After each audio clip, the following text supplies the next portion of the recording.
Hello students, let's read the question. Corresponding to isobaric process, match the following two columns where P, T, U, V row represents pressure, temperature, internal energy, volume, density of an ideal gas respectively.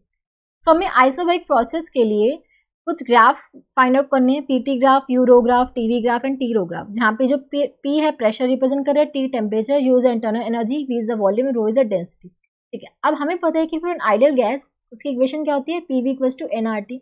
N is the number of moles, T is the temperature, R is the gas constant, V is the volume and P is the pressure. अगर isobaric process है, isobaric process के लिए हमारी condition क्या होती है कि हमारा जो प्रेशर होता है वो कांस्टेंट होता है. Pressure is constant. अब देखो नंबर ऑफ मोल्स आती हमारा कांस्टेंट ही रहेगा और प्रेशर भी कांस्टेंट है, तो हम बोल सकते हैं V is directly proportional to temperature या फिर temperature is directly proportional to volume.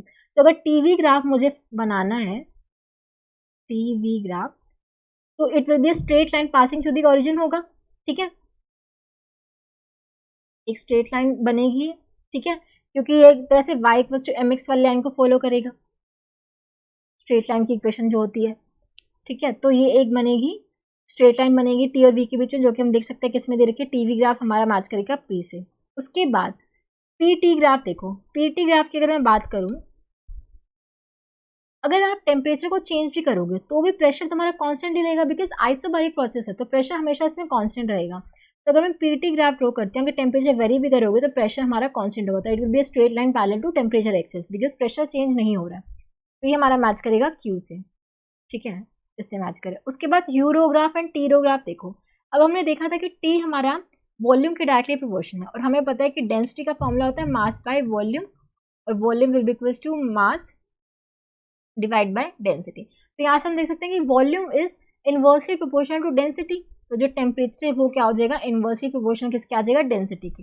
तो अगर मैं टी और रो के बीच में ग्राफ बनाऊंगी, अगर आप रो को इंक्रीज करोगे तो टी की वैल्यू क्या होगी, डिक्रीज होगी. तो इसका ग्राफ कुछ ऐसे होगा. ठीक है, जैसे आप रो को इंक्रीज करते जाओगे टी की वैल्यू कम होती जाएगी. तो टी और रो के बीच में ग्राफ ऐसा होगा, जो कि हम देख सकते हैं किसमें दे रखे हैं, आर में. अगर मैं यू और रो का बनाऊं, यू की वैल्यू क्या होता है, इंटरनल एनर्जी का फॉर्मूला क्या होता है, n/2 FRT. तो n is the number of moles, F is the degree of freedom. ठीक है, अब देखो किसी भी गैस के लिए फॉर्मूला होता है. अगर मैं 1 मोल की बात करूं या फिर n मोल्स की, हम यहाँ पे देख सकते हैं कि जो u है हमारा डायरेक्टली प्रोपोर्शन किसके, टेम्परेचर के. और अभी हमने देखा था कि टेम्परेचर हमारा डेंसिटी के इनवर्सली प्रोपोर्शन है, तो जो इंटरनल एनर्जी होगी वो भी डेंसिटी के इनवर्सली प्रोपोर्शन होगी. तो यू और रो का ग्राफ भी कुछ ऐसा ही आएगा.